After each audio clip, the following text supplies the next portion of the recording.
Hello everyone, welcome to my new video. मेरो पडकास्टहरू त आइ नै रहेको छ अनि छोटो भिडियो टिकटकमा आइ नै रहेको छ। तर आजको भिडियो चाहिँ मैले न्युजिल्यान्डको चाहिँ वर्क भिजा होइन, सिजनल वर्क भिजाको बारेमा बनाउँदैछु। र विशेष गरी दुईवटा नयाँ सिजनल वर्क भिजा चाहिँ अनाउन्स गरेको थियो गभर्मेन्टले, र त्यो चाहिँ 8 डिसेम्बर 2025 देखि चाहिँ सुरु हुँदैछ। अब त्यसको अपडेट के छ नयाँ, अनि त्यो अप्लाई गर्ने चाहिँ कसरी हो भन्ने क्वेसन्सहरू धेरै आएको छ। त्यही बारेमा म कुरा गर्नेछु यो भिडियोमा। फर्स्टमा बुझ्नुपर्ने कुरा के छ भने यो सिजनल वर्क भिजाहरू पनि न्युजिल्यान्डको एक्रिडेटेड इम्प्लोयर वर्क भिजा होइन, AEWV सर्टकटमा AEWV अन्तर्गत नै पर्छ। त्यही भएर AEWV को प्रोसेस बुझौँ सुरुमा। AEWV मा के हुन्छ भने कुनै पनि न्युजिल्यान्डको चाहिँ कम्पनीलाई कामदारको आवश्यकता पर्यो भने फर्स्टमा चाहिँ उसले न्युजिल्यान्डमै त्यो काम गर्न सक्ने मान्छे छ कि छैन भनेर हायर गर्न ट्राई गर्नुपर्छ।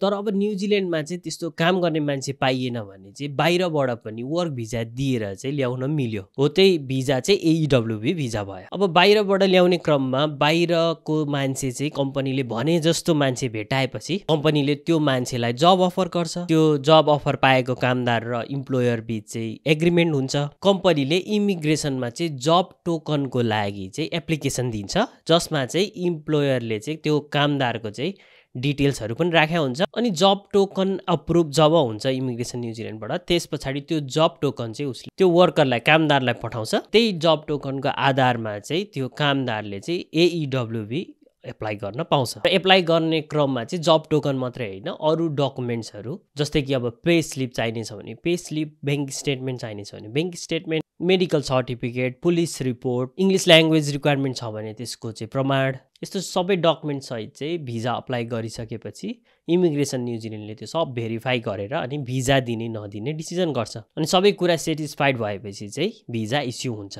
अब यो दुईवटा सिजनल भिजामा चाहिँ के चाहिन्छ भनेर मैले पहिले भिडियो बनाएको थिएँ। अब जसले हेर्नु भएको छैन त्यो भिडियो म फेरि लास्टमा राखिदिन्छु। अब यो होल AEWV को प्रोसेसमा मैले अघि भने नि, फर्स्टमा चाहिँ न्युजिल्यान्ड भित्रकै मान्छे चाहिँ हायर गर्न ट्राई गर्नुपर्छ भनेर। त्यो प्रोसेसलाई चाहिँ लेबर मार्केट टेस्ट भनिन्छ। अब एउटा गुड न्युज के छ भने ग्लोबल वर्क फोर्स सिजनल भिजामा चाहिँ लेबर मार्केट टेस्टको प्रोसेस हुँदैन। भन्नुको मतलब यो भिजामा चाहिँ न्युजिल्यान्डको इम्प्लोयरले चाहिँ यहाँ मान्छे हायर गर्न ट्राई नगरिकनै पनि डाइरेक्ट बाहिरबाट मान्छे हायर गर्न चाहिँ मिल्यो। अब सिधै वर्करसँग एग्रिमेन्टहरू भइसकेपछि चाहिँ जब टोकनको लागि इमिग्रेसनमा अप्लाई गर्न मिल्यो। तर फेरि पिक सिजनल वर्क भिजाको लागि भने लेबर मार्केट टेस्ट चाहिँ कम्पलसरी छ। AEWV को प्रोसेस त बुझ्यो। अब मेन कुरा गरौँ, जब टोकन कसरी पाउने त? कम्पनीले मान्छे चाहिँ कहाँबाट ल्याउँछ? त्यो कुरा बुझ्नलाई जब टोकन अप्लाई गर्नु अगाडिको प्रोसेस बुझ्नुपर्छ। अघि मैले भने नि, वर्कर्स र यहाँको इम्प्लोयर बीच चाहिँ इम्प्लोइमेन्ट एग्रिमेन्ट भएको हुनुपर्छ भनेर। यसरी एग्रिमेन्ट गर्नुभन्दा अगाडि नै त्यो वर्कर चाहिँ त्यो काम गर्नको लागि इलिजिबल छ कि छैन, चाहिने जति स्किल्स, एक्सपिरियन्स अनि अरू के रिक्वायरमेन्ट हुनसक्छ, त्यो रिक्वायरमेन्टहरू मिट गरेको छ कि छैन भनेर कम्पनीले जब अफर गर्नुभन्दा अगाडि नै हेरेको हुन्छ। त्यसको लागि चाहिँ अब सुरुमा कम्पनीले चाहिँ त्यो जब एडभर्टिजमेन्ट चाहिँ वेबसाइटहरूमा चाहिँ एडभर्टाइज गरेको हुन्छ। अनि त्यस पछाडि इन्टरभ्यू लिन्छ, डकुमेन्ट्सहरू माग्छ, सिभीदेखि लिएर सबै कुराहरू हेरेको हुन्छ। अनि यो मान्छे चाहिँ साँच्चैकै सक्षम छ अनि भिजाको क्राइटेरिया पुग्छ भन्ने बुझेपछि मात्र उनीहरूले जब अफर गर्छ। अब सबै कम्पनीहरूमा चाहिँ यो सबै प्रोसेसहरू गर्न सक्ने क्यापेसिटी नहुन पनि सक्छ। त्यसो भए कम्पनीले मान्छे चाहिँ कसरी छान्छ त? अब मेन कुरा नै यही हो होइन, बाहिरबाट आउनका लागि काम कसरी पाउने भन्ने। अब कम्पनीहरूले धेरै जसो चाहिँ पहिले उनीहरूसँग काम गरिसकेकै मान्छेलाई चाहिँ कन्ट्याक्ट गरेर फेरि काम गर्न बोलाउने रहेछ। किन भन्दाखेरि अब प्रायः जसो उनीहरू पहिलेदेखि नै काम गरिरहेको, एक्सपिरियन्सहरू अरू रिक्वायरमेन्ट पुगि नै रहेको हुँदो रहेछ। अनि अब एग्रिमेन्टहरू रिन्यू गर्यो, त्यस पछाडि अब इमिग्रेसन एडभाइजर थ्रु चाहिँ उनीहरूको भिजाहरू अप्लाई गर्ने, त्यो एउटा तरिका भयो। अर्को तरिका चाहिँ उनीहरूले मेन मान्छे पाउने भने चाहिँ लेबर सप्लाई कम्पनी अथवा यहाँको रिक्रुटमेन्ट एजेन्सीहरूबाट पनि उनीहरूले मान्छे पाउँदो रहेछन्। त्यसो गर्दाखेरि त्यो कम्पनीहरू जोसँग चाहिँ आफैले इन्टरभ्यू लिउने, सबै डकुमेन्टहरू हेर्ने, त्यो जुन गर्ने क्यापेसिटी हुँदैन, त्यो सबै काम चाहिँ रिक्रुटमेन्ट एजेन्सीहरूले चाहिँ गरिदिँदो रहेछ। सिभी हेर्नेदेखि लिएर डकुमेन्ट भेरिफाई गर्ने, अनि राइट क्यान्डिडेटलाई चाहिँ रेडी गरेर चाहिँ त्यो कम्पनीमा चाहिँ रेफर गरिदिने सम्मको प्रोसेस रिक्रुटमेन्ट एजेन्सीले गर्छ। अब त्यो गर्दाखेरि कम्पनीहरूलाई झन्झट भएन, उनीहरूले भने जस्तो मान्छे पायो होइन त। त्यही भएर यदि तपाईँहरू पहिलोचोटि न्युजिल्यान्डमा सिजनल वर्क भिजाको लागि काम गर्न आउन ट्राई गर्दै हुनुहुन्छ, यो नयाँ भिजा क्याटेगोरी अन्तर्गत ट्राई गर्ने सोचिरहनु भएको छ भने तपाईँहरूले पनि यस्तो रिक्रुटमेन्ट एजेन्सीहरू होइन लेबर सप्लाई कम्पनीहरू कुन कुन छन् भनेर पत्ता लगाउनु पर्ने हुन्छ। मलाई थाहा भएको यस्तो एजेन्सीहरूको लिस्ट म लास्टमा राखिदिन्छु भिडियोको। अनि अर्को कुरा, यस्तो रिक्रुटमेन्ट एजेन्सीले मात्रै हायर गर्छ भन्ने छैन, कम्पनीहरूले पनि डाइरेक्टली जबहरू एडभर्टाइज गरेर कहिलेकाहीँ लिइरहेको हुन्छ।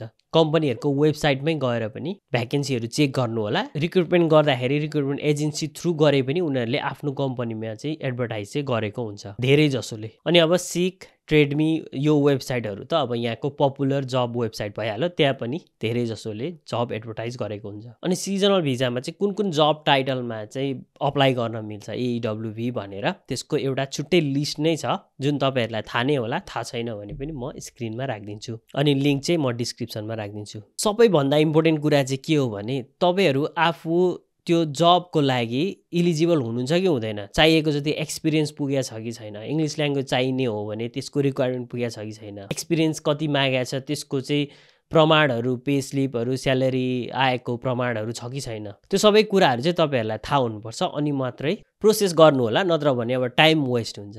अनि फेरि अब यस्तै बेला हो म सिजनल भिजा लगाइदिन्छु, यो लगाइदिन्छु, त्यो लगाइदिन्छु भनेर ढाँट्ने, छक्याउने अनि पैसा खानेहरू धेरै अब सुन्नि नै राखिएको छ। त्यो बाटोमा जानु भनेको पनि तपाईँहरूलाई नै घाटा हो। ग्लोबल वर्कफोर्स सिजनल भिजाको लागि के चाहिन्छ भनेर मैले जुन भिडियो बनाएको थिएँ त्यो भिडियो एकचोटि हेर्नु होला। 8 डिसेम्बर 2025 देखि आउन लागेको ग्लोबल वर्कफोर्स सिजनल भिजा र पिक सिजनल भिजा के हो त? न्युजिल्यान्डमा पिक सिजनमा चाहिँ काम गर्ने मान्छेको सर्टेज नहोस् भनेर यो खालको चाहिँ भिजा क्याटेगोरी ल्याउन लागि हो। ग्लोबल वर्कफोर्स सिजनल भिजा चाहिँ स्किल्ड सिजनल वर्करहरूको लागि हो र यो भिजा चाहिँ 3 वर्षसम्मको हुन्छ। तर लगातार 3 वर्ष भने काम गर्न मिल्दैन। वर्षको 3 महिना चाहिँ कम्तीमा न्युजिल्यान्ड बाहिर बिताउनु पर्ने हुन्छ। इम्प्लोयरले इमिग्रेसनसँग गर्नुपर्ने जब चेकको प्रोसेस गरिसकेपछि वर्करहरूले सिजनल भिजा एप्लाई गर्न मिल्छ।